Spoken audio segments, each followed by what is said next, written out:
What is up, y'all? It is me, Tasha C from the Tasha C Show podcast. I wanted to tell you about Anchor. Now, if you're already a podcaster or you're wanting to go into the world of podcasting, let me tell you about Anchor. Now, this is one of the easiest ways to make a podcast. Number one, it is free. Number two, it's free. Second of all, there are creation tools that allow you to record and edit your podcast right from your phone or computer, y'all. Which right now, I am using my phone through their app in order to record and tell y'all about Anchor. Also, Anchor will distribute your podcast for you, so it's easy. If you want to distribute everything from Apple Podcasts, Spotify, Stitcher, and so forth, and many, many more, you go right ahead and use Anchor, and Anchor will do that all for you. And you can also make, from your podcast, you can make money for it. You don't need a minimum amount of listenership and so forth. And like I said, I mentioned that Anchor is completely free, and it gives you so many creation tools, y'all, and I'm still trying to find out how to use them. So everything you need is in this podcast, okay? So anyway, go ahead and make sure you download the free Anchor app or go to anchorfm.com to get started. Anchor app is both on, the Apple phones and the Androids. So take care again. Choose Anchor. All right. See y'all. Hugs and love.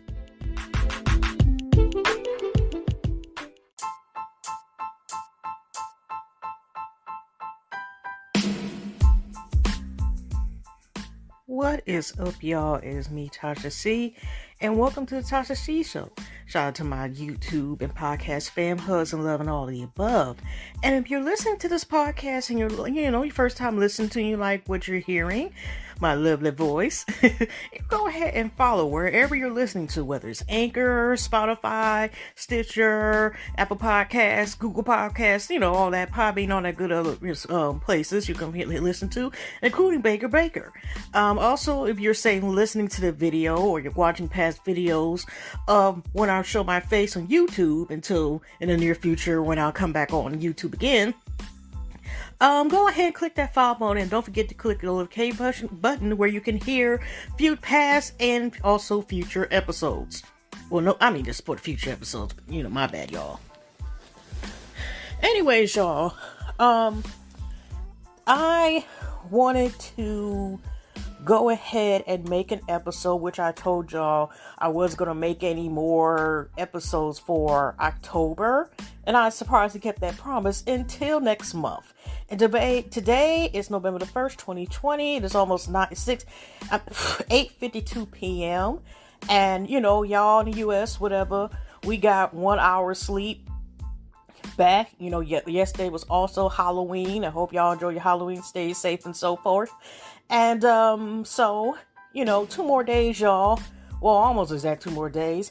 We 9 times out of 10, unless, some delays and stuff, whatever.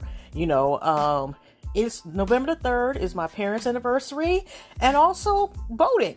Go rock the vote if you haven't already. And it's also supposed to be the last day of Mercury retrograde. Like I said, technical errors, people come up with your past.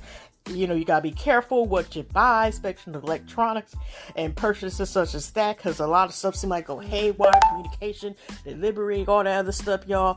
So, yeah. And yesterday, y'all, was a full moon. I kind of know about stuff like that, but don't, But yeah, y'all, it was a full moon last night. So yeah, y'all, I just wanted to come on here and actually, make an episode. I may make another podcast episode this week. After the elections results, just pray, regardless what the outcome is, y'all, just pray, positive vibes, wish for the best. That's all I can say about that one. And keep it from there, even though I'm keeping it around, no problem saying who I'm which I already had voted. Which is, I voted for Biden and Harris. I'm not trying to sit here and be like, you made a vote for them and blah, blah, blah. Okay. But that's who I chose. So, and Democrat, I don't think you can split in Michigan, nothing like that. So, but anyways, y'all, it's just a miscellaneous things I want to talk about today. First, before I go into anything, I wanted to give an update and give props, because also you need, I believe in giving credit where credit is due. Now, Color Me Pink, with Pink is spelled with a Y instead of I, which is also Keisha's urban channel. If I hope I'm saying it correctly, which is phenomenal offer that, I don't want to say like she's in the urban romance or urban story area, but if you hear like Me, My Boyfriend, and Cranes in the Sky, I think Playing Hard Paper, one of her books is actually being turned into a movie, which I also had talked about before. Now, she also has videos, not only doing reviews and recaps and doing beauty videos and all that stuff, but also she has behind the scenes, and that talks about behind the scenes, updates and stuff about people in reality shows. And then she has where she's spilling the tea about, gossip or alleged leads and stuff going on. And the reason why I wanted to say this, y'all, because I've been trying to find a sense here. Now, I know we're going back and adding on to the Ryan Henry situation and his entanglement with his best friend that he stabbed in the back with the longest knife, and slept with his child's mom, and so forth, okay? And the reason why I'm bringing this up, because I have brought up, y'all, that I was wondering, was Ryan Henry's mom going to say something about this situation? And it turns out, now that's what I'm saying, look at Color Pink's channel on her latest video that she just uploaded today, November the 1st, on Spill the Tea. Actually, you can watch, all her videos. You can also, too, which I need to, which in near future, I will, go and read her books. Since it was one of those people I always wanted to read and never got a chance to. And, she, like I said, even when she reviews a lot of shows, she be right about, like, when she's reviewed Power, the first Power, and then she be predicting this and this and this and this. She's a phenomenal writer, and that's not even reading her books yet. So I'm like, how she be know how some of these shows be going, and a lot of predictions be right. Okay, she need a turban like Call Me Loud Cleo. Okay, y'all know who that is. Got her so good she no longer living. Y'all know that. But anyways, his mama go basically check Anthony and call him a bitch ass. He doesn't need to say anything about it.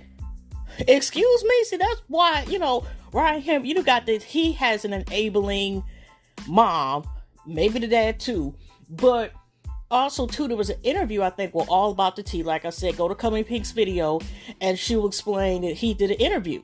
And Ryan Henry didn't even really apologize until the dude asked him, like, are you at least gonna apologize? And all this other stuff or whatever. So basically proves even more like Ryan Henry is fine, but when it comes to morals as far as right now, he ain't ish. The bitch that did that, she ain't ish. And his mom, like, got the nerves to, like, not make her son accountable, even though on top of number one is he grown as hell, but that's ridiculous. And remember, Ryan Henry's been accused that he allegedly wanted to, and basically flatline Anthony. I'm trying to be careful what I say because I'm up on this YouTube. Flatline him, if you know what I mean, because he told Rachel about what the hell he did. So I'm going to possibly watch that interview later on, because like I said, it sounded like a good interview. If y'all heard a little click, I am using the mobile app in order to record this episode. But yeah, y'all, just proves even more like, okay, I mean, I don't stop because he's still, is a great, phenomenal tattoo artist so far. I'll give him credit.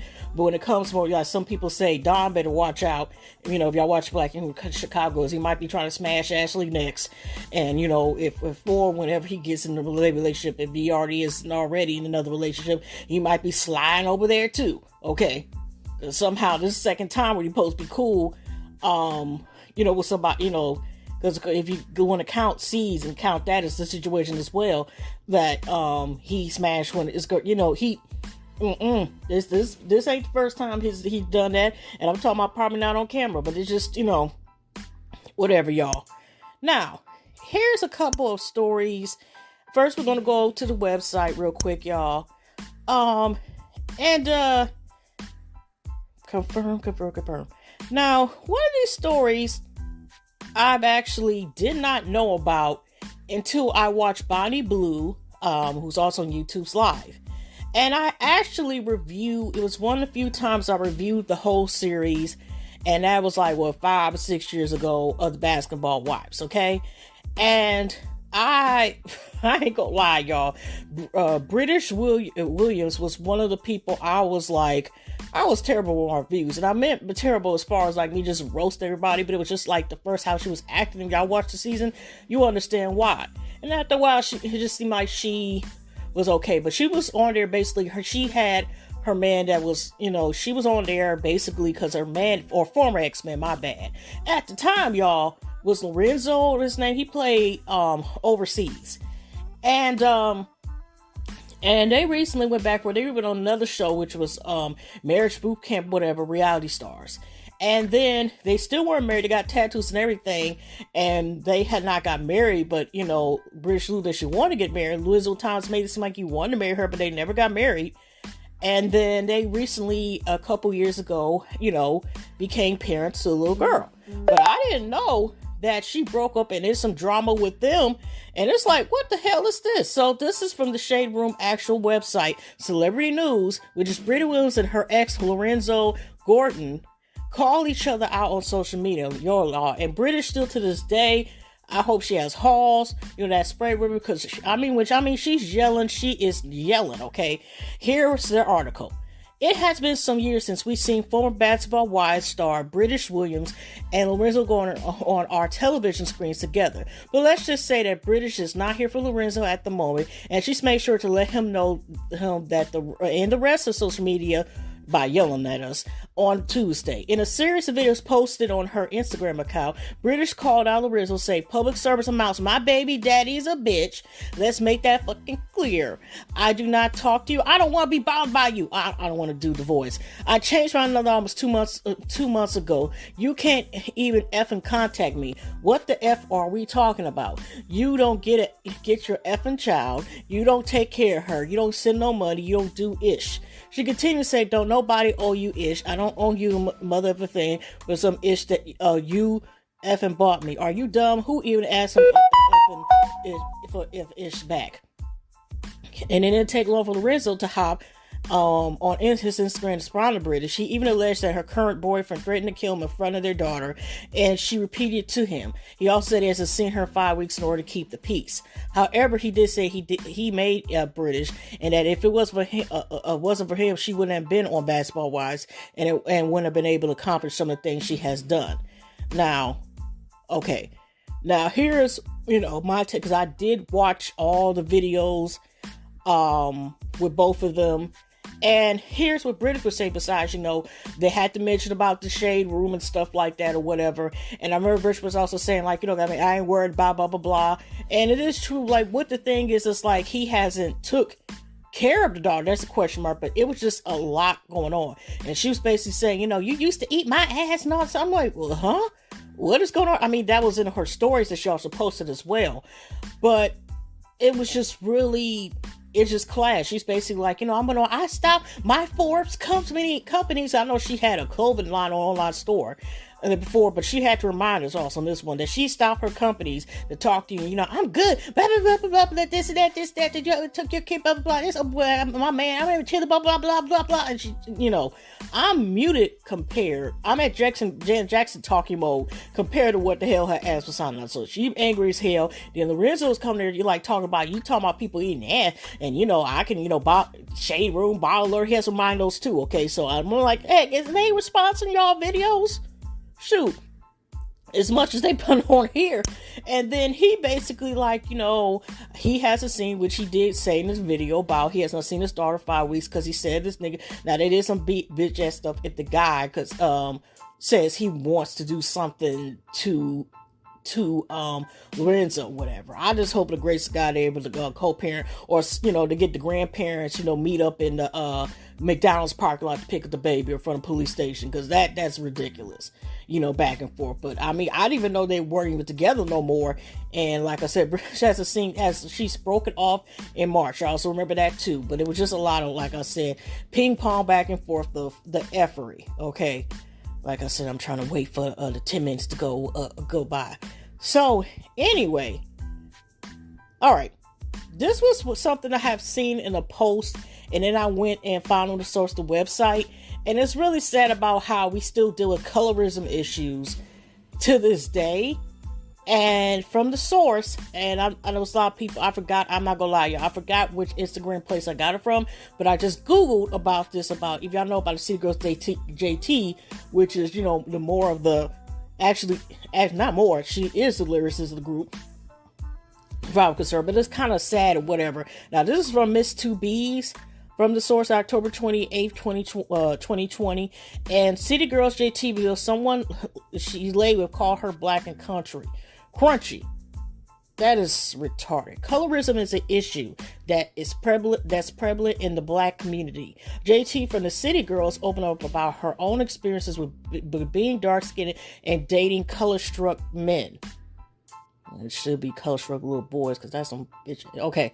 I can't believe someone I laid with and I thought was my friend before anything sat around bitches and called me black and country. She tweeted Monday.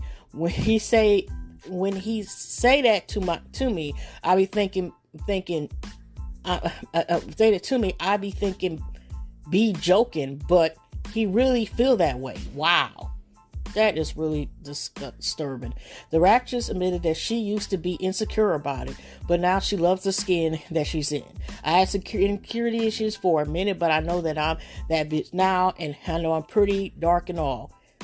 Fans speculate that she was talking about Lil Uzi Vert, who she is rumored to be romantically connected to, but have not yet confirmed or denied it. But she did not mention the name. It's so sad that females of a darker complexion really get criticized about their complexion.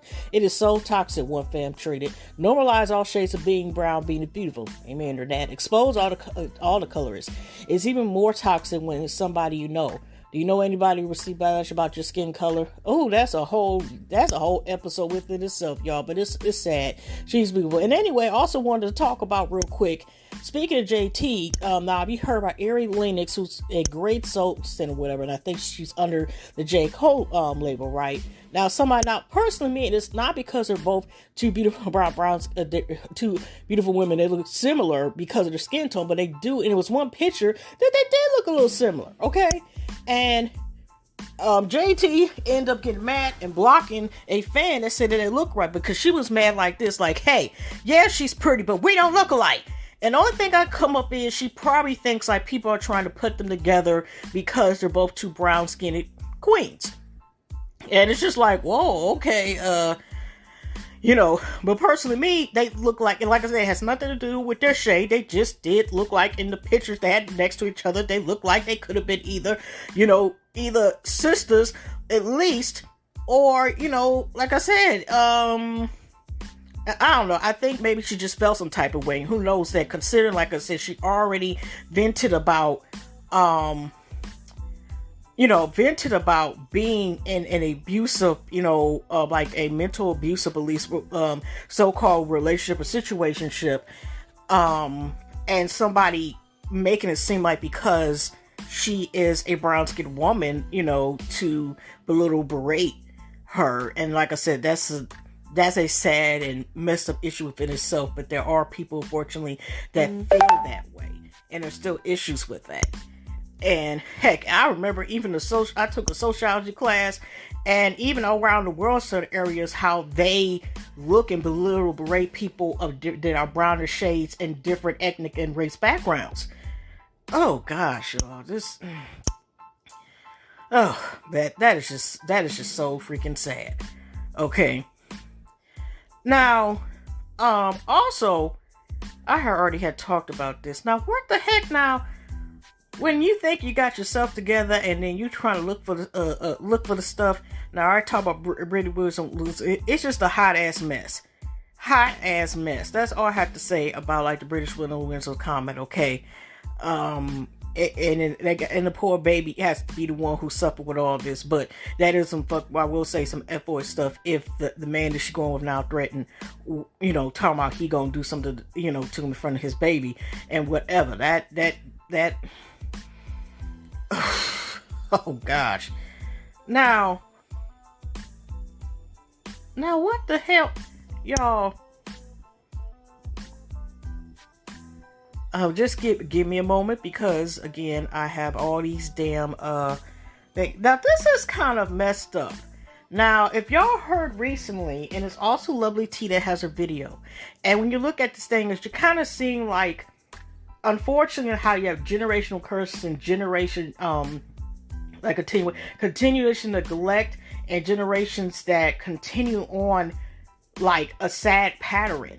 But this still be a same whatever in a product of a child's environment, but also it just seems it's completely messed up now. And y'all, if y'all heard about this, now I just got the Centerote.com, but like I said, as far as you want a thorough video that gives like complete background about this, and still it's questionable because I don't know. Hope by grace God this baby is alive, but it's still question mark like how in the world did this happen? But it's supposed to be a quote rapper who is a 12-year-old child himself. It's sentenced to 7 years for shooting a 1-year-old baby. And this is on Thursday, October 22nd, 2020, on Thursday. Now, this is our first go around, whatever this happened. And okay, but here's the little information that we'll go by. A Texas judge lost his patience with a juvenile Crips gang member who removed his ankle monitor and shot a 1-year-old baby. The judge sentenced the 12-year-old to 7 years in the juvenile detention center. The boy broke down and cried during a Zoom detention hearing in September, but the judge told him to save his tears. Every time you come in here, you cry. You know that, right? Judge Kim told rapper Little Rodney. Every single time you beg me for one more chance, you swear to God on my mama's name, I'm not going to cut off the monitor. I'm not going to run off, said Judge Kim. The boy, who also answers to 30 shots, admits he cut off his ankle monitor to attend a friend's funeral, but he couldn't recall the friend's name. He told the judge he only knew the friend by his nickname.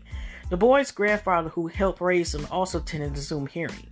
Judge Kim told the boy he would be detained in a juvenile detention center until he turned 19. Rodney's mother was interviewed after the hearing. She's a single mom who gave birth to Rodney when she was 16. The boy's father abandoned his family, and Rodney's mom chose not to seek child support. She said she was sent away to prison twice when the boy was a toddler. Rodney, who was raised by her father, who lovingly refers to his grandfather as Pawpaw. And that was it. And I mean, I don't think I seen the boy's mother, but when she did the interview, it was kind of like, okay, I did a couple of surveys, but I wasn't around him long. And, you know, I was a young mother and I needed help. But it was kind of like to the guys that she was in the video with. I don't know who they were to her, but it was just like, what the hell is this? It just seemed like a repeated pattern where it's like, I know, she's trying to do the best that she can. I mean, no, the grandfather's supposed to do what he can, but he's around also these boys when they show clips of the videos of his videos where he's with these older boys and stuff like that who are enabling and, you know, him to, you know, pressure him to like do this behavior. And I'm like, this baby still got his baby teeth in, but it's like, what even sad is like, how did he end up shooting anybody, period, and shooting at a child? Is the baby like, what is going on here? And, you know, it's like that child, you know, that's just neat because he does have self accountability for committing a crime, but also, y'all, he does need severe intense therapy. And, you know, I would help like the grandfather because the mom seemed like she there, gave birth, and that was it. And whatever, just want to do interviews, whatever. It just seemed like even she doesn't seem to have like an accountability, and she like to a certain point, at least what I've seen. Okay, so anyway, also, y'all, I forgot to mention this in my last video, and I've also forgot to mention, but my sister hasn't made any more new videos yet about her YouTube channel, but NeNe's Kitchen. But I'll have it posted in the info, y'all. I think this time I hope I remember myself. Now, I went to Vice.com. Now, last week, speaking of Zoom calls, but Zoom calls going wrong. Okay, the motherboard tech by Vice. Okay, you know, Vice be talking about all different types of subjects, whatever. But New Yorker suspends Jeffery Toobin for choking. Yeah, I'll leave it at that. Choking Bob on Zoom call. The call was a lecture stimulation. This is what they said, featuring New Yorker All-Stars. Toobin apologized for embarrassingly the stupid mistake. Oh, okay. Okay, this was posted on October the 19th, 2020 at 6:07 p.m. The New Yorker has suspended reporter Jeffery Toobin for I'm just going to leave it at that. On a Zoom video chat between members of the New Yorker and WNYC radio last week, Toobin said he did not realize his video was on. I made an embarrassingly stupid mistake believing I was off camera. I apologize to my wife, family, friends, and co-workers, Toobin told Motherboard. I believe I was not visible to Zoom. I thought no one on the Zoom call could see me. I thought I had muted the Zoom video, he added. Muted? Mute just means you can't, people can't hear you. And you can hear them, but they can't hear you. If he needed to take care of that and jack away, he could have waited after the call, made sure his video, what, huh? Let me continue. What the hell? Two people who were on the call told Vice separately that the call was election stimulation. The word stimulation is interesting now. Featuring many of the New York's biggest stars. Jay Mehta was playing establishment Republicans. Evan Onos was Joe Biden. Jenna Cope was establishment Democrats. Marsha Johnson played Donald Trump, or like to say Core 45. Andrew Martinez was the far right. Sue Harper was the right-wing Democrats. Darcy Freeland was the military, and Jeffery Toobin playing the courts. There were also a handful of other producers on the call from the New Yorker and WNYC. Both people who spoke on the condition of not me in order to speak freely know that it was unclear how much each person saw, but both said they saw Toobin off. The two sources described a juncture in the election stimulation. It seemed like he was stimulated, all right, when there was a strategy session, and the Democrats and Republicans went into their respective breakout rooms about 10 minutes. At this point, they said it seemed that Toobin was on a second video call. The sources said that when the groups returned from their breakout rooms, Toobin lowered the camera. The people on the call said they could see Toobin touching his eggplant, then left the call. Moments later, he called back in, was seen to be aware of what his colleagues had been able to see, and the stimulation continued. The New Yorker spokesperson, Natalie Roberts, said Jeffery Toobin has been suspended while we investigate the matter. Toobin's last email has been disabled, and he has not tweeted since October the 13th. He did, however, appear on CNN, where he is the network's chief legal analyst, on Saturday. Jeff Toobin has asked for some time off while he deals with personal issue, which we have granted, CNN has said in a statement. The New Yorker editor David Remick wrote in an email to New York staffers, "Dear all, as you may read in various news reports today, one of our writers, Jeff Toobin, was suspended after an incident on a Zoom call last week. Please be assured that we take such matters seriously and that we are looking into it. Best, David." A source told Motherboard that YC informed the staff on Monday that Toobin can no longer be booked on the shows or work with WNYC in any other professional capacity. Doubleday, an imprint of Random House, which published Toobin's latest book, did not respond to emails. Neither did Toobin's literary agent Christine Dow or No Greater Talent Network, which represents Toobin. WNYC declined to comment. WNYC contributed reporting. This piece was updated with more details about the call and the scene. So that is still pending. But man, that y'all, it's some questions right there, because it's, to me personally, I'm like, either he had a fetish or either some rare, which I'm going by what it's saying. Did he get off with them doing the elections, the election, but whatever it was called? Oh gosh, just. First, it made it seem like before they really said what's going on, it was like accidental, like as if he got up and thought the camera was off. By the way, it was red, and he might have been naked from the waist down, but just naked, like some people be like in their pajama pants, and sometimes they, their underwear and stuff like that, and, a lot of this Zoom stuff, or just, on camera, you don't be dressed all the way, you pajama down. Heck, I've been doing that sometimes when I do a lot of my YouTube videos, I be pajama down. Just be regular shirt. Sometimes now, heck, I be my PJs too. Like, I don't put it at all. But anyway, that's why I first thought first until they got more in that. But it's like, dude, if he's up here, I'm talking about him. That may be an issue, and he need to be out off the job because that seems to be on some perverted stuff. The way it's seeming, like some. That's not a term. That's peeping Tom out. That's something that's nasty. That remind me to be sometimes some nasty folks who be in them brown trench coats and up there and doing nasty stuff. I'm just trying to be nice, whatever. Okay, and this is also what I see from the Trey Mo. I hope I'm saying his name correct. I don't want to say Trey Songz not correctly, but he has he talks a lot of stuff about the news and stuff, whatever too. And I forgot to talk about this. This is from the Standard Entertainment Lifestyle, and this is sad but interesting. Pastor quits church to become a stripper. See, that's that thing lots of told out. We come from sometimes strip backgrounds, and they be sometimes. I know this is a stereotype, but sometimes they be freakier than more. Okay. I know I'll tell the story later on in the future, but I used to work at Priscilla's, now Sabrilla's. If y'all heard about places like Adam and Eve and stuff like that, sell lingerie, sex toys, and I didn't know Hot Topic / Spencer's. I think it's Spencer / Hot Topic, whatever I'm saying correctly. I didn't know they sold sex toys. I know they have like sometimes risque stuff there, but it's not to me. But they be having the adult toys too and stuff like that, whatever, right?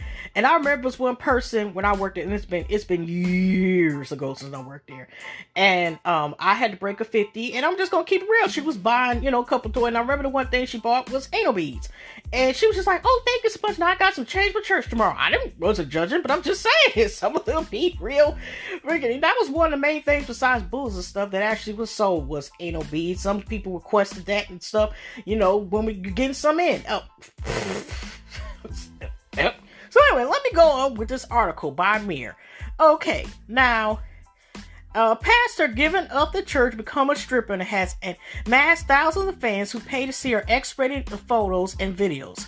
Mama 3, Nicole Mitchell, said she always wanted to become an exotic dancer, but she was brought up in a strict, brought up in a strict Christian family, which put a damper on her dreams. She has now come out as a freakily and bisexual and carved a new career as a stripper, model, and exotic dancer. Nicole regularly posts semi-clad images on her Instagram page to 42,000 followers and runs a successful OnlyFans account where people pay to see explicit photos and videos of her. She said, "I started off timid, just like topless photos." Okay, that's timid. Okay, but I am a point where I take personal requests and make videos to very tailored to people's specific desires. Oh Lord, I didn't be careful of that, because some of the people be wanting some crazy stuff. Okay, the 36-year-old said she longed to be a stripper, but grew up in a strict Baptist family, so undocumented to believe her desires and body were endlessly sinful and bad. Nicole got married and became a pastor, which she said was a move seen as rebellious in her family's eyes, as a woman's place was in the kitchen and looking after her children. But when Nicole and her now ex-husband joined an evangelist mega church in St. Paul, Minnesota, she had an epiphany which led to her life-changing decision. Nicole began to question her sexuality in 2016 after she went on to a LGBT or theater performance, and she realized she was bisexual, pansexual. Okay, well, alright. "I knew if I revealed my queerness, I would lose all because the church is not welcoming to queer people," she said. Not wanting to live a dubious life, I'll be cutting the words, y'all. Nicole left the church for good and came out in a confessional YouTube video posted on her social media platforms. Nicole, who has now relocated to Los Angeles, divorced her husband, says she's happier than ever. Okay, where's her kids at? Okay, never mind. I'll continue to read this. She's added, "Every person has the right to express themselves in whatever way feels good to them, and this is how it feels good to me. My sexuality is incredibly healing and scarce, and when I give this gift to people, it blesses them." Okay,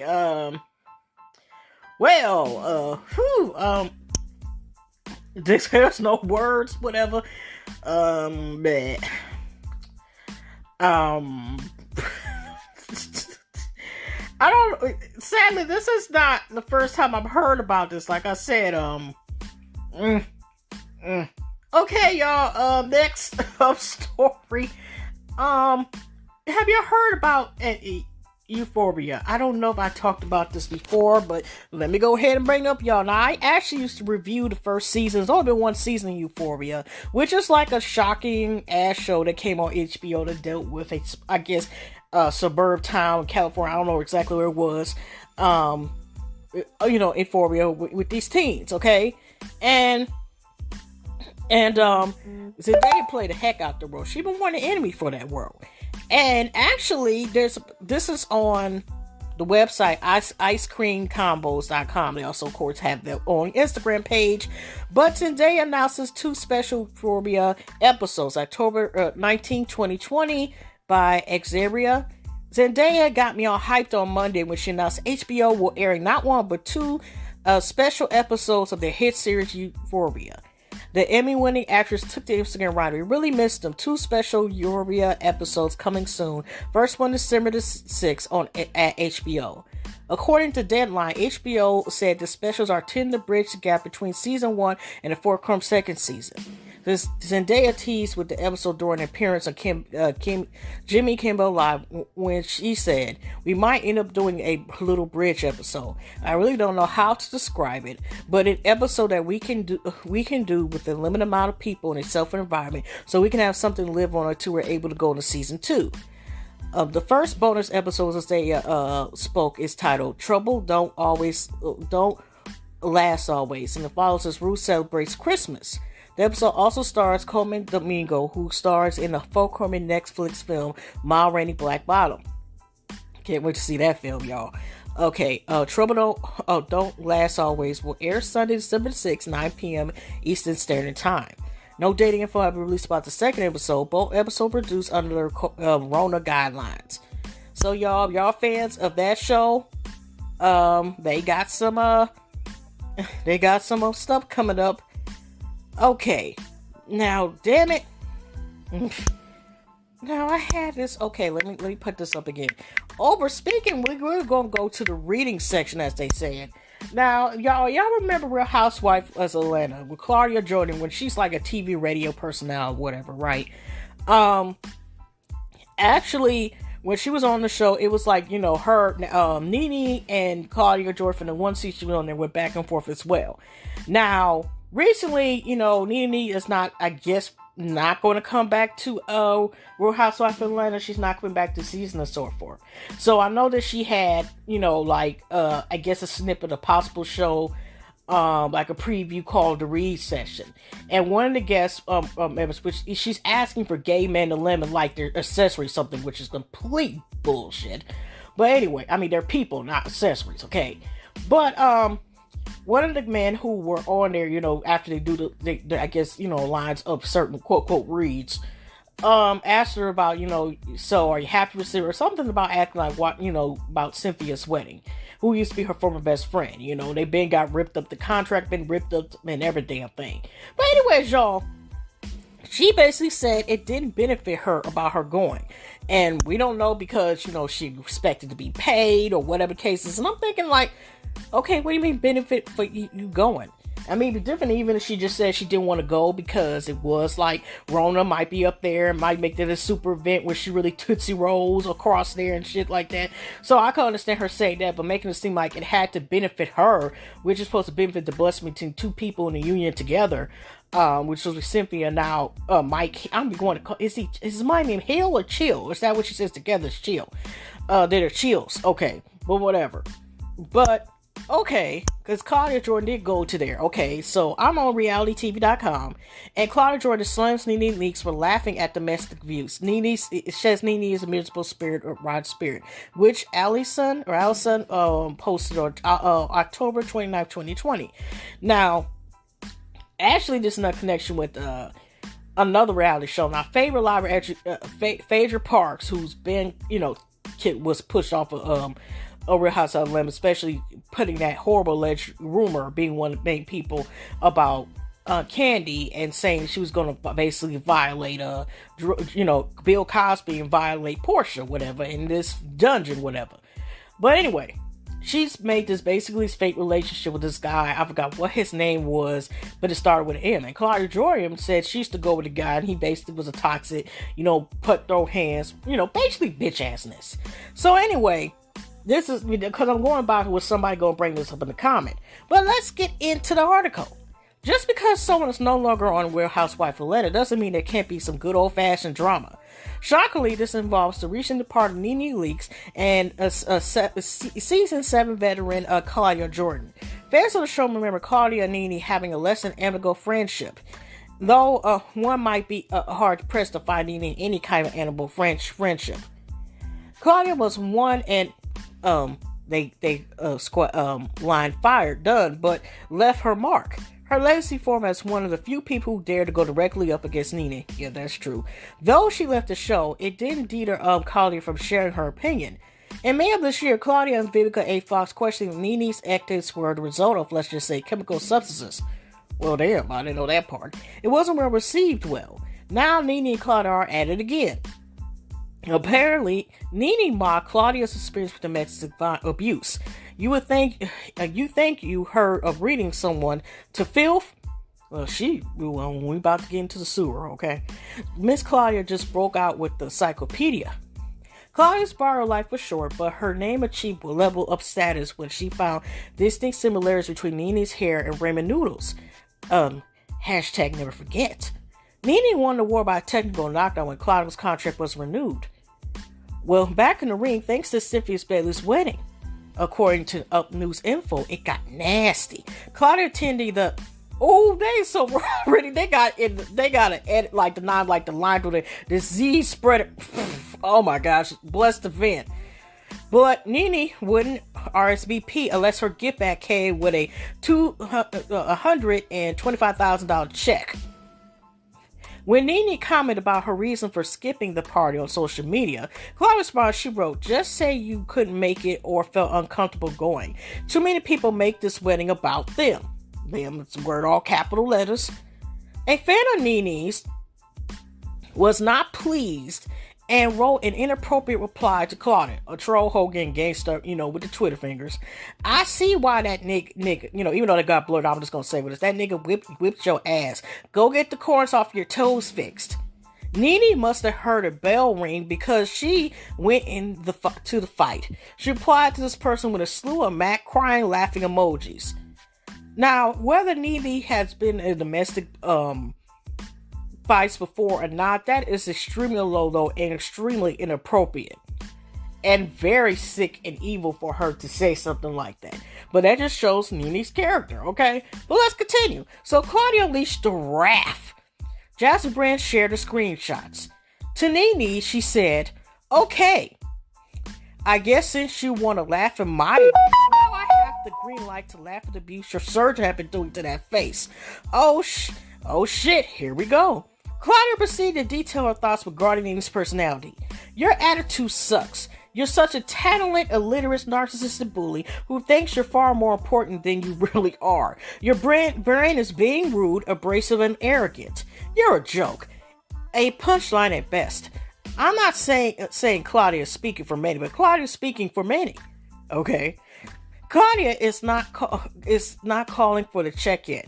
Touching on NeNe insulting Williams' medical condition, Claudia said, "If you weren't so busy shitting on one of your talk show friend hosts and looking down your 5 times reconstructed morsosity of the nose, she could have gave you some tips." Claudia was not lacking content.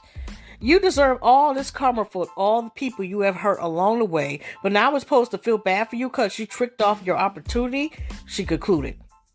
"This fall from grace will not be pretty, and you deserve every bit of your destiny. I hope you say those coins you used to brag about. I doubt it. But Claudia, what about NeNe's career?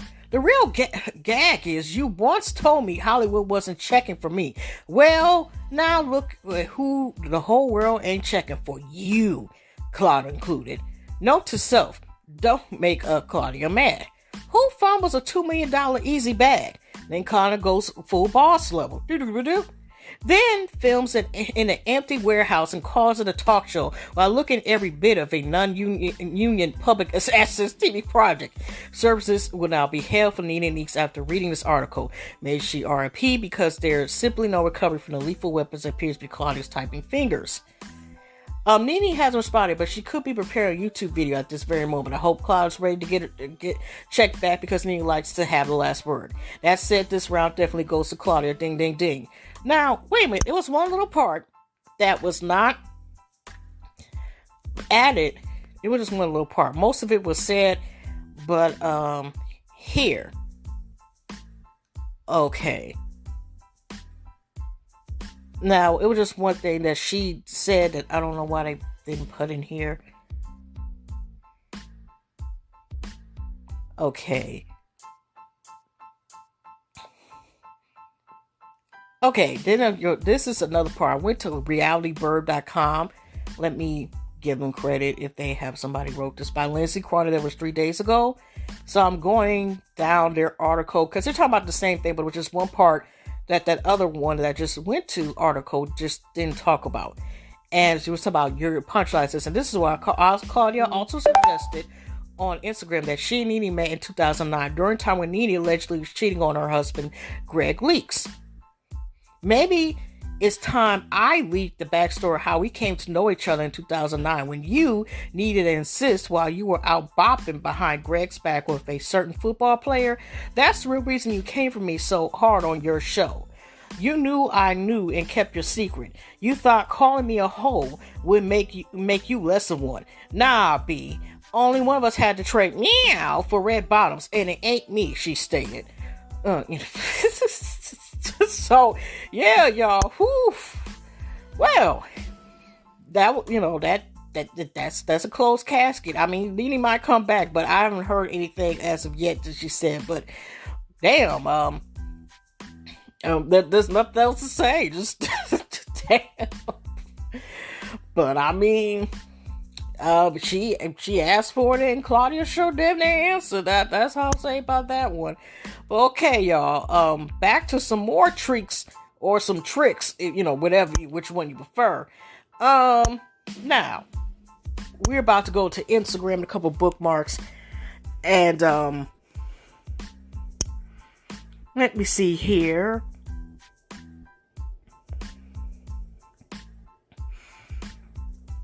If it goes to that. Okay, Keisha Cole, in the Shade Room has a few words about the industry. And gotta watch these industry pieces, fake as fuck for real. And most of them have an agenda. I'm actually happy to hit my 40s soon. I can see the shit clearly now. Stay, inhale, exhale with a small emoji. But I don't know what's going on. And also in the Shade Room, they said so far, a girl JT, I know she either used to be involved or still is involved with Lil Uzi Vert or whatever's going on. And someone had a picture where she looked like she was actually with Lil Uzi Vert, and they were taking a picture, sometimes the best lighting is in the bathroom type of picture. I mean, they fully clothed, whatever. And she like, this is an old picture. And cause, that's what JT was referring to. But, and Young Miami, her friend, she's, friend in, Rebecca, whatever, and also City Girls was like, laugh my ass RMG. And y'all, yesterday, I took combos. Now, I heard about this rapper, I don't know if he said Sling, going to become a Rod Rave. And yesterday, y'all, which already, it was a lot of people in the damn audience, and a lot of people stayed. See, everybody needs to stay their ass home, but they're going to have to stay their ass home, because they came on the stage, right, and Alexis Simon's a lot of dudes on, and then somebody pulled Alexis Simon, the damn freaking concert stage collapsed, but they said everybody's okay. And that's what they said. Rodway's trending all over social media after he and his crew fell through a stage at his Atlanta concert last Saturday night. On Saturday night, good news, nobody seriously hurt.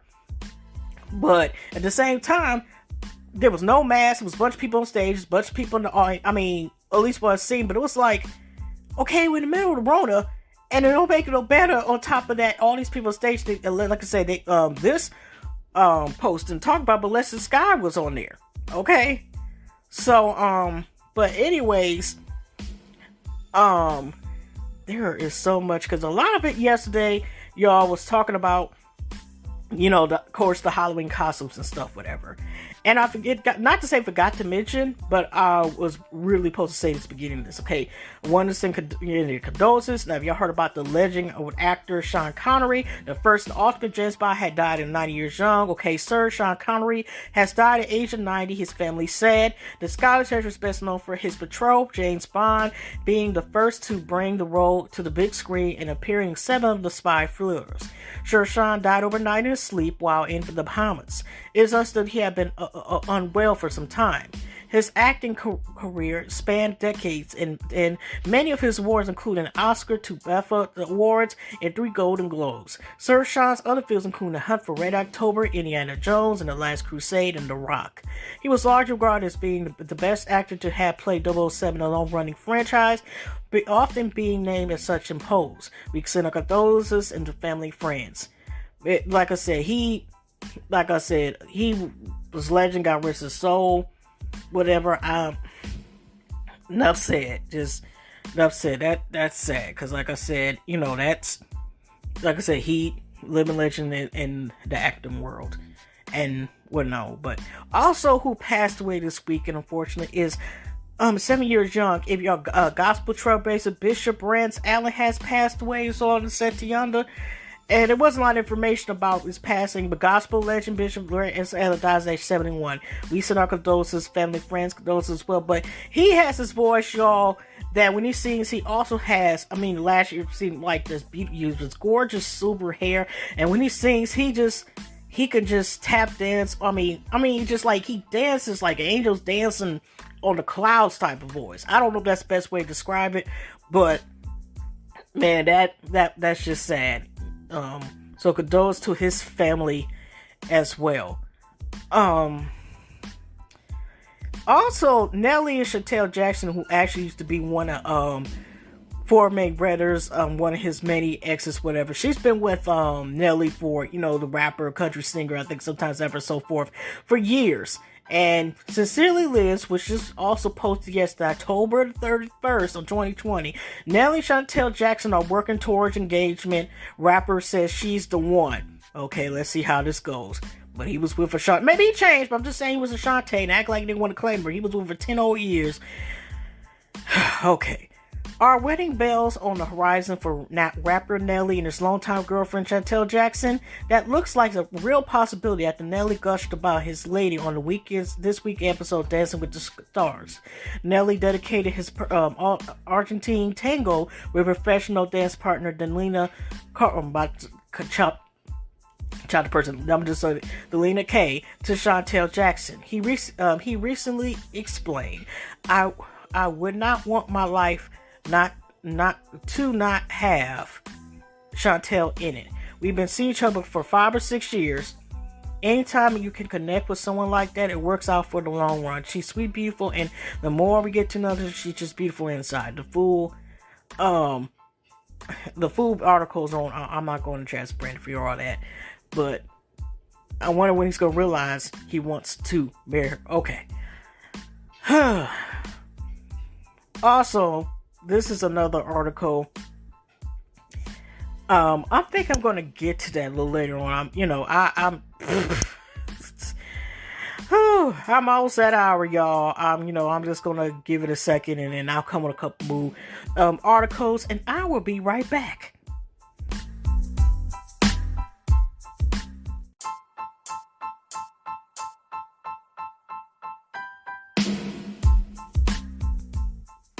Okay, y'all. When I take a little break, also there was a couple more posts that came up, y'all. So I'm going to go as quickly, but at the same time, you know how this goes, y'all. When y'all listen to me just by myself, I can talk up a storm. Maybe a couple of tropical hurricanes and a hurricane somewhere. But anyway, now first with Instagram, not first. Now I was just on the damn tabs. Darn, Mercury retrograde. Now, wait a minute. Also, it was another sad thing I wanted to say. I don't want to not say forget, but if you know about the phenomenal lyricist rapper Freeway, who was originally associated when Jay-Z was a Dame Dash when they made Rockefeller Records, one of his children passed away, his son, so he could send those as positive light for him and his family. Oh gosh, it's just that's sad, to lose a loved one, to lose a child. And so the thing is that going back down to the thing. First, we're going to go to the Tamar Braxton thing, because, again, now, recently, she was on Tamar Hall's, I hope I'm saying her name correctly, a show. And to me, this thing of, there's issues of, like, denial and delusion, and still, to a certain point, she continues to defend this person who is toxic and dangerous to her. It's either the show or indirectly or directly her family is to blame, but not her or other people. It's, you could go by the fact of the daddy issues, or maybe the bitterness of mama. It's a lot of issues. And I know she would say she was diagnosed with depression and anxiety, but I could have sworn, did she say anything about that she's taking any medication for that? That's all you need to take medication for, whether it's one or both of those things. Heck, I mean, that's a whole other story with my thing, but I sure know I had to take a certain antidepressant medication for having been diagnosed with both of those medical conditions as well. And so the thing of here she has these conditions is not taking anything for them is already a danger sign as is. And the therapy, I don't know how many times she goes to that, but like I said now, this article was 4 days ago from Lovey Tees 2002, her Instagram. And here's Tamar Braxton challenged her ex to release a video allegedly showing her attacking him in his car. But he's saying he can't because Tamar busted the camera to pieces. A rep for David at a restaurant, or David Dynamic, I like to call it sometimes, who recently got a TRO, which is a restraining order, against Tamar over this claims. Her recent plea on Tamar Hall for him to show the cards as far as evidence is moot, because she knows damn well she destroyed his camera, showing there's no video evidence. And she claims like it's on cloud and stuff. Not only that, the rep says David's dash cam only captured front and back views from the car. It didn't record anything inside the vehicle, something allegedly Tamar wouldn't know if she had just asked before jumping to conclusions, acting hastily. The rep says the destruction of David's property after the alleged attack ended up costing him upwards to $1,600. In fact, he's now claiming he had to shell out more than $7,500 total for other damage she allegedly caused in a violent episode this past August. Okay, David's rep feels Tamar and her fam twist the truth to fit whatever narrative best suits them, basically dismissing her emotions on Tamar's show as crocodile tears. One last thing, the rep claims the reality star Lailah Hack, that's also one of the twins, if y'all remember the classic movie ATL, she was one of the twins, saw the whole thing go down, but refused to cooperate whatsoever. She hasn't commented on at all this far. And also, again, even though Tamar was saying, like, David had failed her or something like that, she still was saying he was a good man. He was the best friend of my child. He was this, he was a good person, and blah, blah, blah, and everything else. It's really ridiculous and messed up.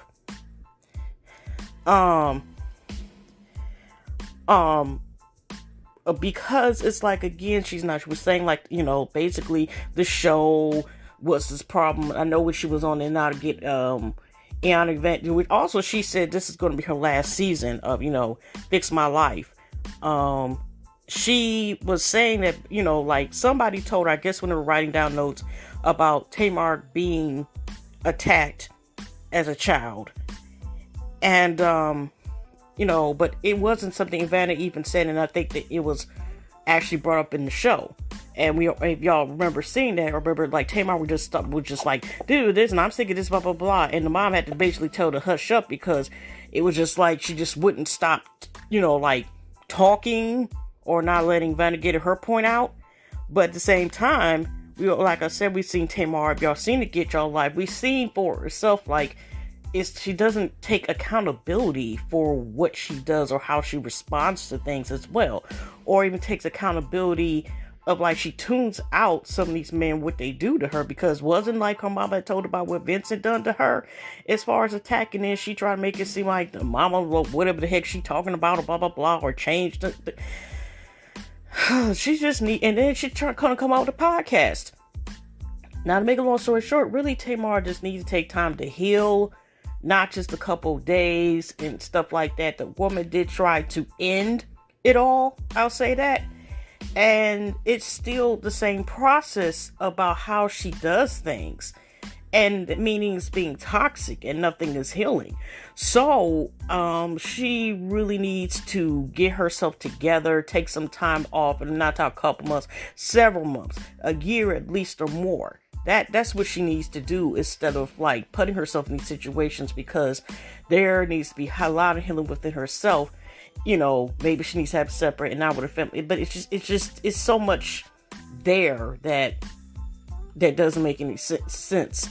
And even down to her, like, refusing to accept, like, David was a toxic person, saying that was child's best friend, he was a good stepfather. Like, what? Anyways, also on Jasmine Brand, exclusive, Lamar Odom's ex Lisa Morel's plans to be an open book on the Basketball Wives, open up about co-parenting challenges. And here's just real quick. Like, this is going to be interesting in anybody watching. The Jasmine Brand exclusively reports new details surrounding Lamar ex Lisa Morel's being added to new cast member to Basketball Wives. Lisa Morel shares two children, Lamar Odom's son named Lamar Jr., daughter named Destiny. The pair unfortunately lost their third child when the baby was only 6 months old. Sources tell us that her storyline will revolve around her transitioning from New York to Los Angeles to pursue a real estate career. A source tells us she really wants to come on the show and share her story and some of the things she's been through. She's a single working mom, and it has been a challenge at times co-parenting with her children's father, Lamar Odom. While it's likely Lamar won't make any appearance on the show, Liza plans to be transparent about her life, we're told. She's an open book. She had some drama with Lamar not being as involved with the children as she should, but she's not going to bash him, even though that could be said. She just did. She wants the best for her children and her career. The source adds the show will give her the opportunity to let people see how relatable she is and what like co-parent with someone who battles addiction.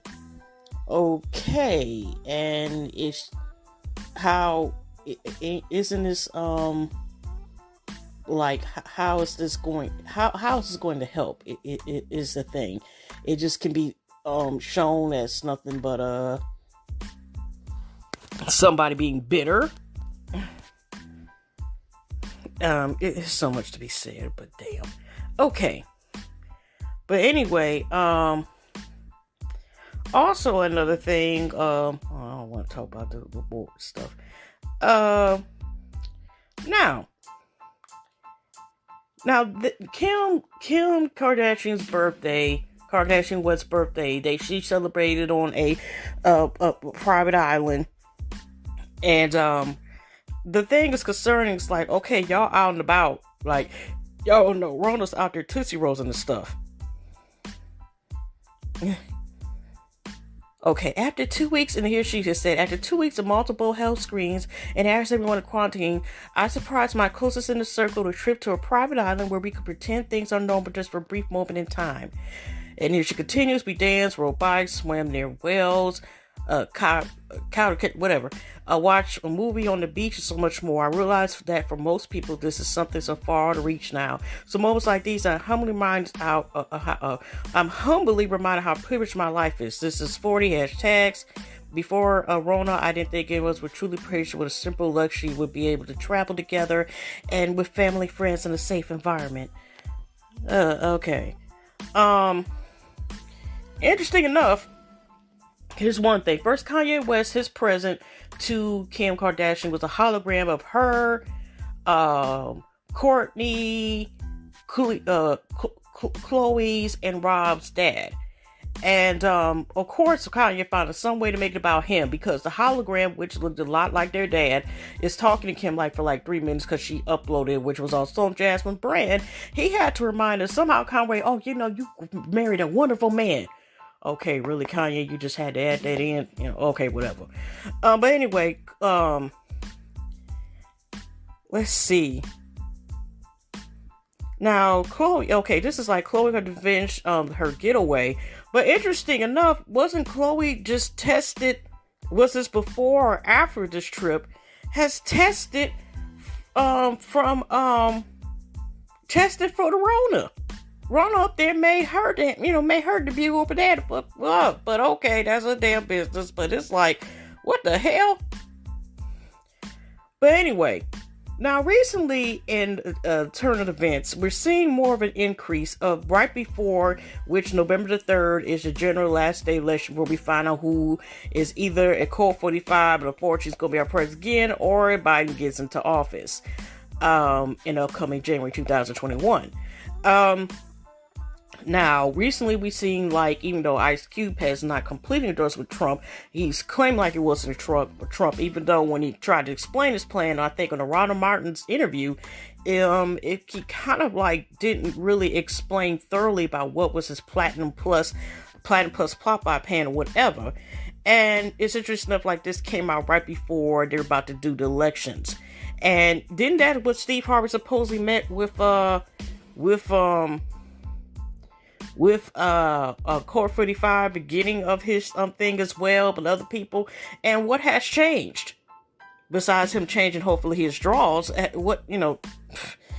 anyways, now we're seeing rappers if y'all remember Gunplay, he was supposed to be on the Rick Ross, and he was also on Love and Hip Hop Miami the first 2 seasons. Well, kind of really the first season. He kind of wasn't there as much the second one, but he's endorsing him. Lil Wayne is, even though Mr. 45 had Rona up here, Tootsie Rosen, and him and his wife and his youngest child got it. Here's Weezy talking about, but Weezy has proven that he's been not for us black folks, because he was, they showed an interview, reminded Skin, he Black Lives Matter, I'm a rich nigga, blah, blah, blah, got mad and stuff like that, ain't got nothing to do with me. He doesn't, act like just because racism didn't affect him because a white cop had affected him. I mean, there's, like I said, not everybody who's not a black person is not racist, but the fact is him kind of being ignorant to it. And, his thing that he doesn't, the color is the issues and that self-issues, he been kind of just proving that. So, he could have just had a Zoom meeting instead of do this stuff.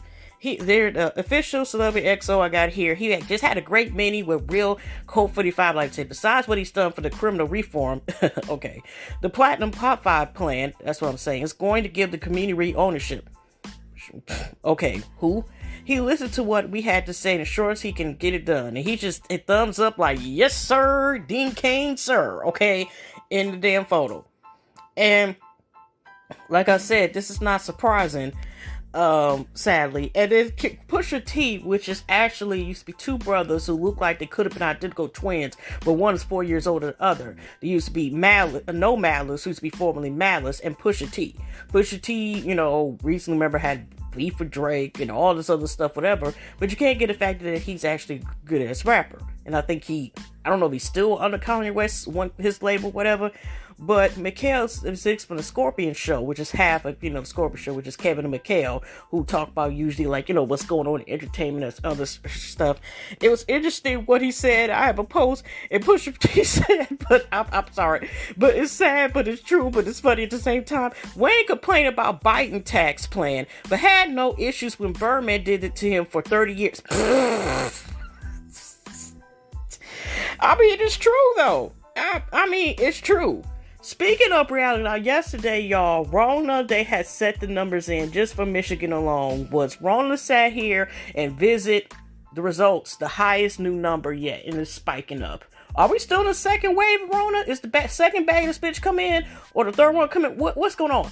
It was 3,700 something people who had Rona visit them, okay? Now, from Body Alert, here's another thing. New York wedding and birthday caused 36 Rona cases, nearly 300 quarantine. New York's wedding and birthday caused 56 COVID cases and 3,000 quarantine. Blog by Pistol Whip Quizlet I guess if you're thinking about partying, this news might make you stay at home.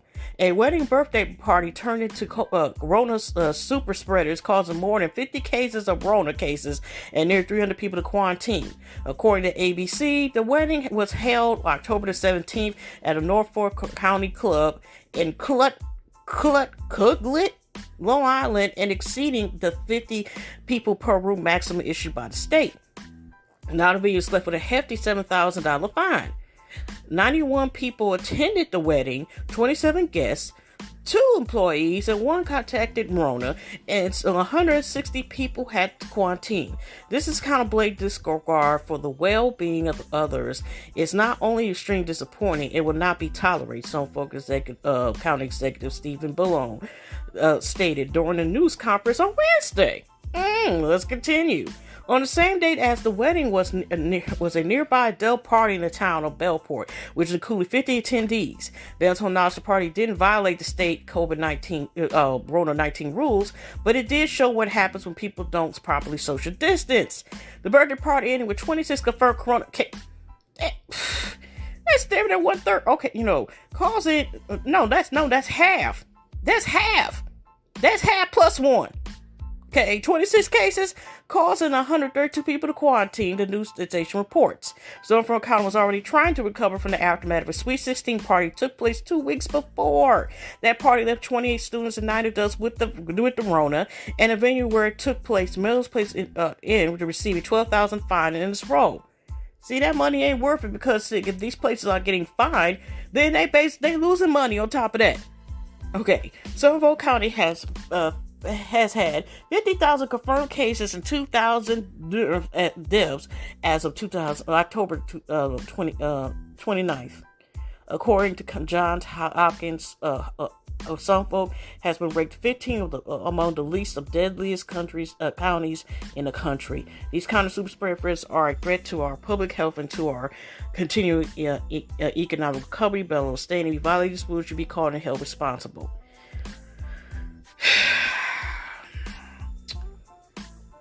Remember, y'all, we were told that this was a hoax, right? Yeah. So, here's another thing with Rona. Minnesota, and also for Butler, sees a rise in Rona outbreaks linked to Colt 45's campaign events. This was 3 days ago as well. Blog by Cabbage Cash Girl. Minnesota sees a rise in Rona outbreaks linked to Colt 45's campaign events. Minnesota is reporting that 3 Rona outbreaks related to Colt 45's campaign events held in September. The Minnesota Department of Health says in an email to CNN that at least 23 cases have been traced to outbreaks occurring at rally events in Burlington on September the 18th. A speech held by Vice President Pence in Minneapolis on September 24th, and another rally held by Colt 45 in Duluth on September 30th. A CNN producer who attends Trump's rally said at least 12,000 people were in attendance. Based on the contract tracing by the State Department of Health, there were at least 16 cases and 2 hospitalizations identified among the attendees. According to Johns Hopkins University, in the month preceding the rally, the 7-day average new cases in Butler County were 2.85 new cases a day. On the day of the rally, cases climbed to 3 new cases a day, but 4 weeks later, the average rate of the new cases in the county increased to an average of 14.57 cases a day. The State Department of Health traced 3 attendees with Rona infections to the cops for Colt 45 listening event at the Intercontinental Hotel in Minneapolis, St. Paul, September 24th, held by President Ivanka Trump. A month before the event, the 7-day average was under 180 new cases in Hampton County, and dropped to an average of 169 new cases on the day of Mike Pence's visit. According to John Hopkins, a month later, on October 24th, the daily new cases were over 266 a day. An increase of coincidence with the overall upward trend of new cases on the state of Minnesota that started September the 10th. On September the 18th, the state average number of new cases was 727 and had more than doubled a month later to 100 and 506 new cases a day. On September 16th, the state set a record number of new cases a day, along with 2,290 cases. Read a lesson, Barbara and Laura. Well, and I ain't got the one, y'all. I probably have to remember myself the next time I do this about how Colt 45 abandoned folks, but that depends, if I feel like bringing it up or not. But, my next one to remember it. But anyways, y'all, going back to a couple more things here. Now, this is on GTLivecast.com page, and it was a quick one. Now, if y'all remember back in the day, well, to about 10 to 11 years ago, actually, when Jeezy was tight, I don't know if it was Thug Motivation 102 came out, but remember like songs like Who Dat and other songs, it was like an ATL producer that was out, and I think I brought it out way long time ago. Talking about the producer was one of my Shorty Red on the track, and he was a Papa Hot producer. Now I haven't really had heard that much about him like a couple years later after that, because it was rumors that they were alleging like he out here pow somebody or a couple folks in his home, and I think it was like temporary robbery, but apparently, he's out or is able to prove his innocence, because it seemed like after that I didn't really hear too much about him. But now they supposed to do a versus, which versus has started ever since Rona has been out, where you have usually artists, which the first one I think it started was between Telly Riley and Babyface, and we all know the funny part about that, how that that took a couple takes, but one of the recent last ones, current ones that was popular is the Brandy Monica one, and people basically showcasing some of their hits or greatest hits or whatever. Some of the hits, I know last night Patti LaBelle did one, and it's basically like showcasing basically your events, basically your music. I don't even mean to say like your events, but showcasing your music. Some people had did it where they share screens, and some people have done it a lot of times in the same room. Like I think it was Body Killer beating. No, it was a Body Killer. I forgot. They had like Snoop Dogg and DMX, and like I said, I already mentioned Brandy Monica and so forth. So the upcoming one is Jeezy and T.I. And I know, so I think I heard, but I don't know, allegedly, that Gucci Mane said that nobody can be in the same one. I was like, well, if he didn't have beef and all that fuckery that went down between like Jeezy and I didn't know T.I., I ain't gonna lie, had beef with Gucci Mane as well. Those at the top of my head could be people who could run against. I'm like, it's quite a few, but okay. And by the way, congrats to him and his wife, Keisha Galore. They did, they're expecting their first shot together. They have like blended families, even though it's been controversy about the whole thing about him with his son he had from previous relationship, and him not really taking care of the child like supposed to. I mean, this is documents and stuff that was said, but him and his wife are expecting their first child is going to be a boy. Yeah, okay. Anyway, now here's going back to the little small article. Now, hit the pause of Jeezy and TR scheduled anticipated versus battle on November the 19th. But producer Shorty Red on the track, if y'all remember Shorty Red, that's what it said, says Jeezy owes him a big bag for his beats, and he will sue him if he uses those tracks on Versus TV. Now, if you go over here, he talks about a little about it. Shorty Red is known producing a wide range of classic Jeezy songs. Yes, he is. So, I'm kind of like, how is he able to get away with this stuff?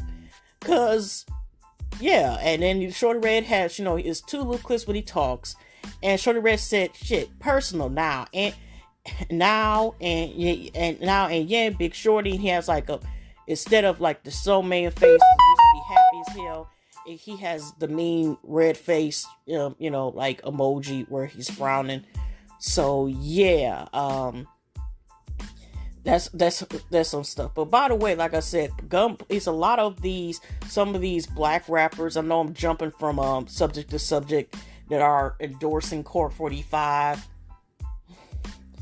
And have y'all read the Platinum Pen? Do you think it's gonna work or whatever? But anyways, Okay, because, you got 50 Cent, Ice Cube, Gunplay, and, whatever, because of them, like, more so about, well, I really had to pay more in taxes. And not seeing the other part, other parts. Okay, like I said, that's, it's self-explanatory, yo. Y'all do the research. I ain't telling to y'all who to vote for, but, it is what it is. Anyway, y'all, did y'all hear? I know Drake had to have surgery on his leg and knee, but also I heard his birthday party, he had macaroni cheese with raisins in it. Did y'all hear about that horror story? Now, that's a horror story scare itself. What? Macaroni with maybe I can't understand unless maybe if I was really, really had some good highest weed that I want to try to, or maybe when I with pregnancy or something like this. Has anybody tried that? And if y'all have, is it tasty? What the hell? Recently, a couple days ago, Tiffany Haddish's comment is spoken for as they talk sweet little IG Live.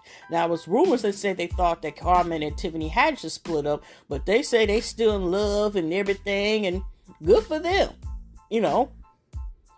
Also, this too, I already talked about Ronnie Red said she's out as she says her final season of Fixing My Life. Go ahead, girl. And breathe. No, Miss Lady, she ain't grown as well. I'm talking about some girl.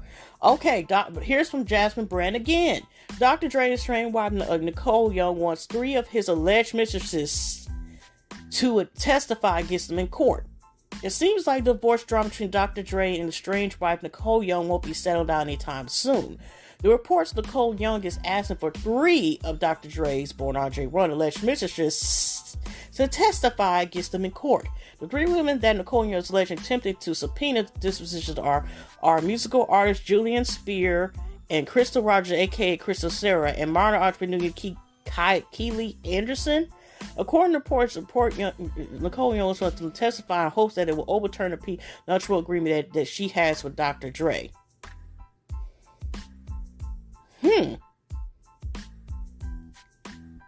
That's pretty interesting, but we knew this was going to be pretty, so that sucks. Okay, by the way, also Jasmine Brand is bringing it up. You know about the legendary group God Rest Your Soul, God Rest to Left Eye, who passed away in early 2000s. The TLC documentary in the works. This is by Kelly Williams, posted on October the 30th, 2020. TLC has landed a new documentary. According to reports, a 2-daughter documentary special on the R&B, probably in the R&B group, will air on next year on A&E. Titled Biography TLC, the doc will chronicle their career in the 90s and beyond. And somebody gonna say, what is more to tell? Some grateful whatever. And somebody said they keep retelling Elvis and Melly's story, John and Kerry, why can't they? Which is true. Like, I don't know why people have a problem about them, say getting, like more recognition and so forth. Like, they should be able to, like, if repeated, I mean, they need to be recognized. I mean, they, the legendary group watching, they be able to continue to get special notoriety for what they contribute to, the music show, okay? But anyway, I mean, the, music scene. And this was somebody being messy. Now, Janae Aiko Block fan who asked her about Big Sean says Ariana Grande. The block bunny is the gift that keeps on giving for celebrities who want to avoid critics. It looks like Janae Aiko is one of the latest stars who used to feature on Twitter. And one fan asked asked her about Ariana Grande, who dated Big Sean before him and Janae Aiko's relationship began. They asked Janae Aiko if she liked Ariana Grande's latest album, Positions, which was released October the 30th. It didn't take long for the trigger singer to block them. Well, dang. But it's kind of weird, like, why would, like, they just really wanted to, just get something started. Now, of course, if y'all look at who the hell, somebody trying to send me a message. I don't know that person. They gonna get blocked. Anyway, y'all, of course there was the battle of the costume stars and stuff, and I noticed, like, Meg Thee Stallion had her own Halloween party that, Cardi B. She was dressed like, I guess, like a devil superhero. I don't know. But her husband, which Offset, also, yes, I'm Pretty V or something. She also dressed as the mask, but it wasn't at her party. But Offset, he did to spit everything. That was the top costumes. Just like Sweetie and her man Quavo. I don't know if they went to the party or not, but they were like two X-Men figures. And I know Sweetie was Mystique from X-Men, and I think he was Quavo Beast Boy or something like that, or Night Hunter. I hope I've got the names right. But this was cute because Sierra had to hit us with 4 looks. She had one from Nicki Minaj. She had one of Cardi B's look for her album that she released it about 2 years ago. Also Meg Thee Stallion showing that she has these legs of steel. And also her and her husband Russell Wilson had also did a reenactment of the part where Janet Jackson and Busta Rhymes, and one of my favorite songs, Busta Rhymes, was going to be featured Janet Jackson. So she was killing it. But I actually thought this was so cute, the message Cardi B had for Sierra, dressing up as one of the things. She also had her son Future, supposed to be the mini, I said she was, here's Cardi B. I'm gagging. I'm so hyped. Always been a huge fan of Sierra, and she became even big and became even a bigger fan after I met her. She's the most sweetest and the most nicest person in the world. A true peach. Staying sweet and humble was the prayer. I guess she was saying, how some people be asking about the prayer thing. Also from Cardi B's post, like people be looking for negative. I seen this was from like almost 6 days ago, and like I brought up the last podcast that I had something on the lines of like I said I did see like something he was doing like promote like about voting and stuff with D Nice, and he has been using his platform, where it's like you need a ride, for example, from October 24th, 30th, from 6 a.m. p.m., getting free rides to polls and use this code to get there. So he's been posting, and that's what Cardi B has been showing. I only recently just started following Offset like a couple weeks ago, but he has been posting to get people vote, and just with several posts. And I just wanted to bring this up. This man has posted 10 plus times about voting, but the one time he talks about a bag, this is what makes y'all go into frenzy in deep conversations. I spoke to men about voting, and y'all call me dumb, or shut up, or stay out of politics. When we go on live and talk about society, you will see the views go down real fast. I don't understand why people be fronting like y'all be interested in something, want to see more celebrities invest in social issues, but what y'all make trend is drama and buying what and who getting what. So who is at fault, the celebs or the public? And that's a very interesting point, because they talk about bags and something else, and it's interesting. I talk about with like Cardi B, or also certain people shooting politics. And is Core 45 really a politic? I mean, certain people got into office that shouldn't have been, really, what I'm saying, in politics, like, who don't have an experience in it, but still manage to, okay. But I'm just saying is that it is sad and true that some people, and that's just even just us regular folks, how some people will not look at the positive, but continue to look at the negative, or, drive, messed up. Okay, I already talked about this, about the study cakes. And speaking of this, Mel B, who, if y'all remember, If You Want to Be My... Okay, that's all y'all getting from the Spice Girls. She was Scary Spice. She was doing her own. She was on Dancing with the Stars. She had left her husband, came out book. I still got to listen to the audiobook, where she talked about all this crazy stuff, had like this lawsuit, said she was... It was a lot of stuff that went with her. But she had a child. I think she has 2 to 3 children altogether. I know she was married previous before. Now she divorced her second husband. But she had a child with Eddie Murphy and all this other stuff. And this is what she says. Now, this is also from Jasmine Brent. Mel B wants Eddie Murphy to pay more child support. Alleges her income is drastically reduced. Now, they ain't got nothing to do with the fact of reduced. That'd be different. Say, usually, don't they usually request, like more, I'm just saying her reason more child support. It's not like saying, but it's so like a condition where the baby has quote unquote special needs, or he's getting way more money, so automatically kids supposed to get more child support based on the father's income or mother's income, because there are some women on child support as well. But here she's saying, but here's like, if Spice Girls star Mel B gets her way, the actor Eddie Murphy will have to pay more child support for their daughter, Angel 13.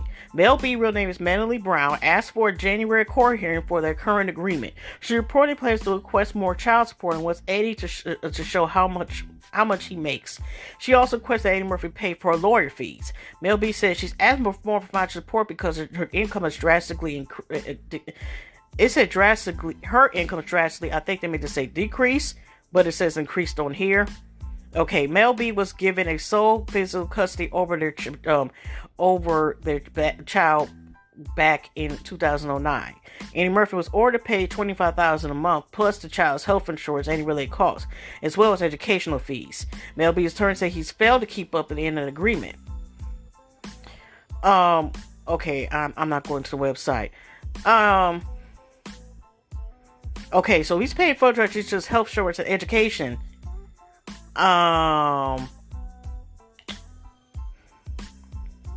Okay, now it'd be different saying now if he's not paying the agreement or the amount that she's already been approved with, some people can't even get $25 a month.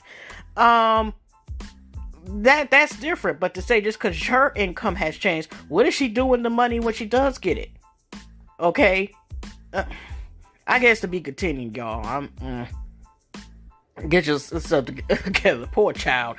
Anyway, now CNN. Speaking of entertainment, I talked about earlier in my first part of this podcast about somebody that's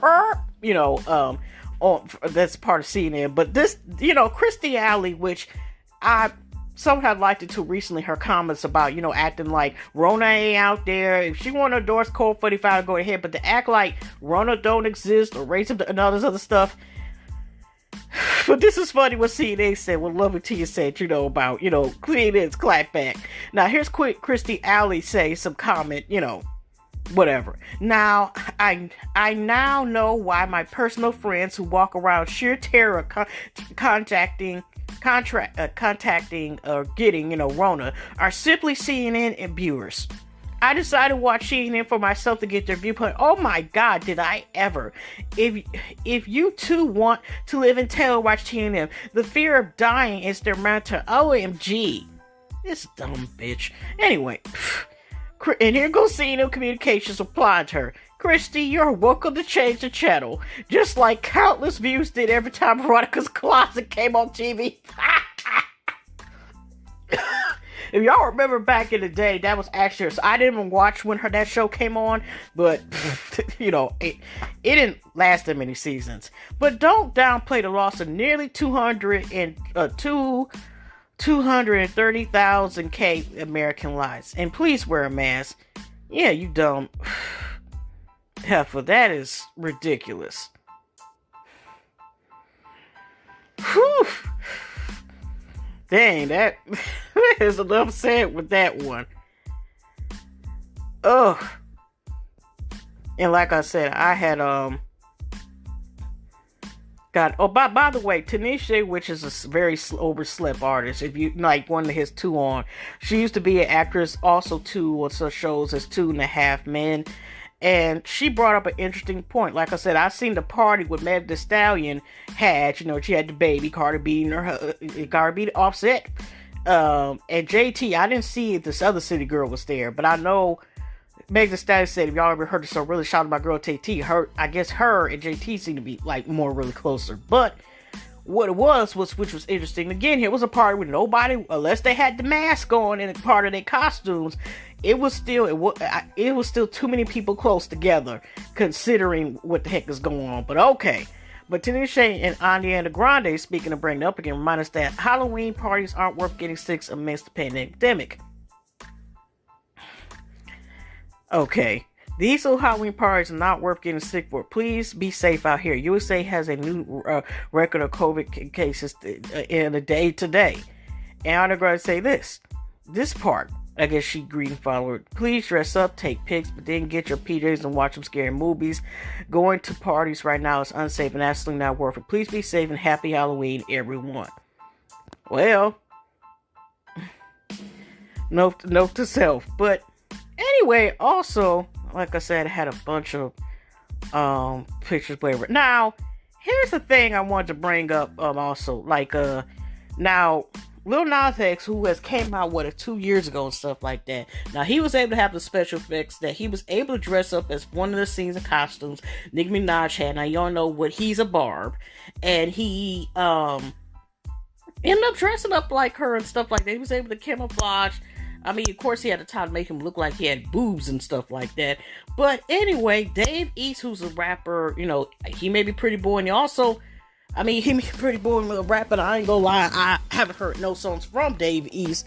And, you know, but I know he played Method Man. I still watch a series that was on Hulu, and which got picked up for the second season. He plays, you know, Method Man. Okay. And here's Shade Room, the clapback seasons. Okay. Now let's go here. Now, like I said, he had it like Nas Marnarge, whatever. But that's some good special effects. And here, Davies had to put in the stories. Body man burned up with, you know, the shaking, you put the hand like to the face. And New Lights is dressed as Halloween and Nicki Minaj for Halloween. And he's like, and y'all was mad about me. And y'all was mad at me about this nigga. And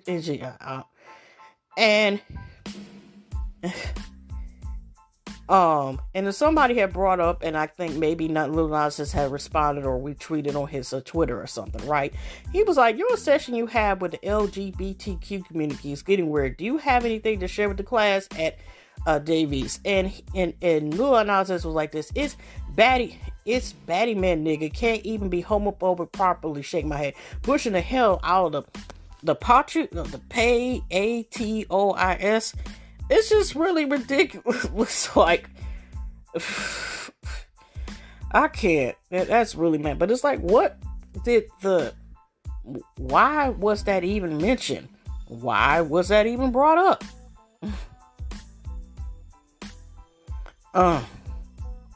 Also wanted to bring up, by the way, Shay was able to catch that, you know, Reggie's back with WFM, which I brought up my last podcast, holding hands with him again. You know, hope and grace God, she learned. She's still in her early 20s. She's still learning, okay? And even when you get grown as hell, you still learn. But, you know, that's all I got to say about that one. Also, let's see here. Another thing is that was brought up was on Day Daily, when people try to expose you and mind your business, Lil Uzi Vert posted the deleted pic for him and rumor ex JT from the City Girls. After swearing she would never mess with an F-boy of ex of hers again, after previously hinting Lil Uzi Vert was just that, it looks like they were at a party together after the Halloween party, which is, you know, Meg's status party. Carissa was asking her where she was last night, and now we know. And here goes JG talking about that picture's old. And here go saying like, yo, you sure, sis? It's the hair and nails given yesterday. And here, Saucy's in Tana, which is, you know, really, I know it was Hot Miami, Carissa's friend. And he was like, oh, I meant to tell y'all, JC's over there drinking glass, but I'm gonna mind my business. And somebody else we lost. He was like, rather drink glass there with a fuck boy. But again, JT sang. And even though when I looked at the costume, I guess she's supposed to be like either a Mortal Kombat character or a sexy, another sexy Power Ranger character. Yeah, the hair and the earrings do, like the other ladies say, are matching at the party last night. And okay, and here go JT saying again, the girl JT, what was I? And here young man, JT, I'm at your house alone. Where are you? Okay, girl JT, young man, you left me. I'm in safe hands, mamas. And here they are telling more than damn minutes. Like, where you at? Young Miami is saying, that's crazy. And here's Alonzo Arnold, sexy ninja, I guess, responding to her comment. And here's somebody say, sweet as same hairstyle. Yeah, that looked like her and Uzi Vert were together. Somebody gonna post the pictures right next to each other. Whoops. Look like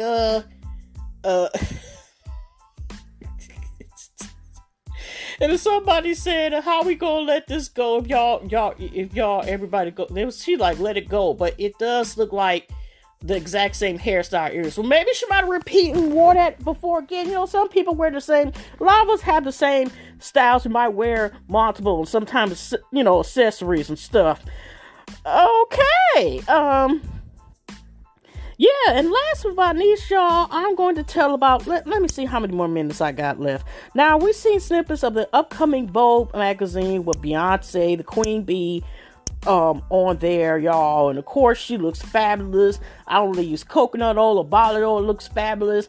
Just, you know, just the pictures in there, just fabulous, right? And this is the nice story is that, you know, who shot those iconic pictures. Kennedy Carter shoots Beyonce for British Vogue magazine at 21 years old. Yes. Okay. And this is from Bottle Alert. Okay. Kennedy Carter shoots Beyonce for British Vogue magazine at 21 years old. Blogged by Don Paris. As the youngest cover photographer in the history of British Vogue, Kennedy Carter is a testament of that manifesting pays off. Just at 21 years old, Carter was given the opportunity of a lifetime when Vogue's editor-in-chief, Edward Fool, selected her and Beyonce herself to shoot Beyonce's British Vogue cover.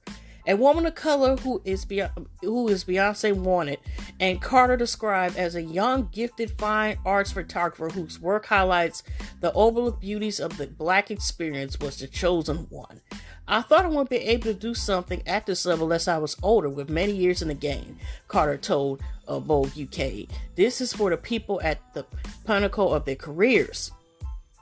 Pinnacle, oh Lord, y'all know I'll be scratching words. The University of North Carolina at Greensboro student had admired Beyonce's ability to control her own narrative from a young age.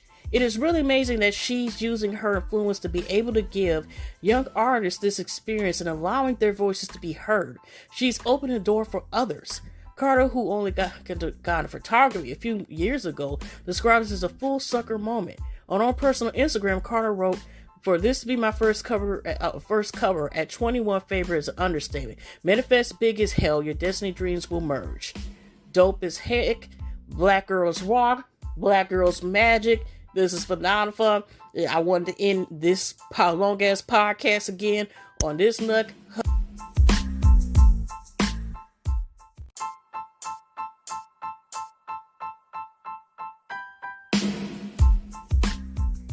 Of course, y'all, I was trying to say my last statement, y'all, and me accidentally pressing in. But like I said, hugs, love to all the above, positive vibes. Like I said, this is, well, it feels like 1:30 in the morning, but it's still 27 a.m. November the 2nd. So tomorrow, y'all, is officially general election day. November. Go by the vote if y'all part of U.S. if y'all haven't voted already. And I will see y'all after then. Hugs, a little positive vibes and all the bubs.